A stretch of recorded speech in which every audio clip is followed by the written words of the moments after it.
യേശുവിന്റെ ഏറ്റവും പ്രിയമുള്ള കുഞ്ഞ്, ഉൽപ്പത്തി 48:2. മകനായ ജോസഫ് വരുന്നുണ്ടെന്ന് യാക്കോബ് പറഞ്ഞു.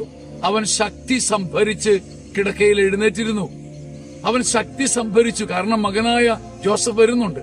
ആശിക്കാൻ എന്തെങ്കിലുമുണ്ട്, ആഗ്രഹിക്കാൻ എന്തെങ്കിലുമുണ്ട്, പ്രതീക്ഷിക്കാൻ എന്തെങ്കിലുമുണ്ട്. പ്രതീക്ഷിക്കാൻ ഒന്നുമില്ലാത്തത് കൊണ്ട് നമ്മുടെ മുഖം ചുരുളും, ആത്മാവ് വാടും, ഹൃദയം ചൊങ്ങി ചുരുണ്ടുപോകും. നമുക്ക് പ്രതീക്ഷിക്കാൻ ഒന്നുമില്ലാത്തത് ഭൂമിയിലെ മരണമല്ലേ? നമുക്ക് പ്രതീക്ഷിക്കാൻ, ആശിക്കാൻ ഒന്നുമില്ലാത്തത് ഭൂമിയിലെ നാശമല്ലേ? മകനായ ജോസഫ് വരുന്നുണ്ട്. നമുക്കൊരു നന്മ വരുന്നുണ്ട്, ഒരു പ്രതീക്ഷ മുമ്പിൽ പായ വിരിക്കുന്നുണ്ട്. സ്വർഗം നമുക്ക് വേണ്ടി ഒരു താമരപ്പൂവിനെ വിടർത്തുന്നുണ്ട്.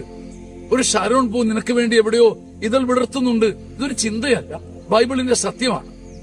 മകനായ ജോസഫ് വരുന്നുണ്ടെന്ന് അറിഞ്ഞപ്പം യാക്കോബ് സർവ്വശക്തിയും സംഭരിച്ച് കിടക്കയിൽ എഴുന്നേറ്റിരുന്നു.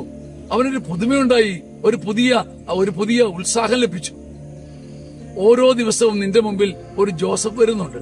നിനക്ക് വേണ്ടി ഒരു നന്മ വിരിയുന്നുണ്ട്, നിനക്ക് വേണ്ടി ഒരു നന്മ വഴിത്താറിയിൽ കാത്തിരിപ്പുണ്ട് എന്ന് യേശുവിൽ വിശ്വസിക്കാൻ കഴിയാത്തവൻ ക്രിസ്ത്യാനിയല്ല. ക്രിസ്തുവിന്റെ മഹത്വത്തിൽ നിന്റെ കിടക്കയിൽ സർവശക്തിയും സംഭരിച്ച് നീ കിടന്നുപോയവനാ, അവശനായി വീണുപോയവനാ. പക്ഷെ കിടക്കയിൽ നിന്ന് സർവശക്തി സംഭരിച്ച് എഴുന്നേൽക്കുവാൻ നിനക്കൊരു ജോസഫ് മുന്നിലുണ്ടെന്ന് ഓർമ്മ വരട്ടെ.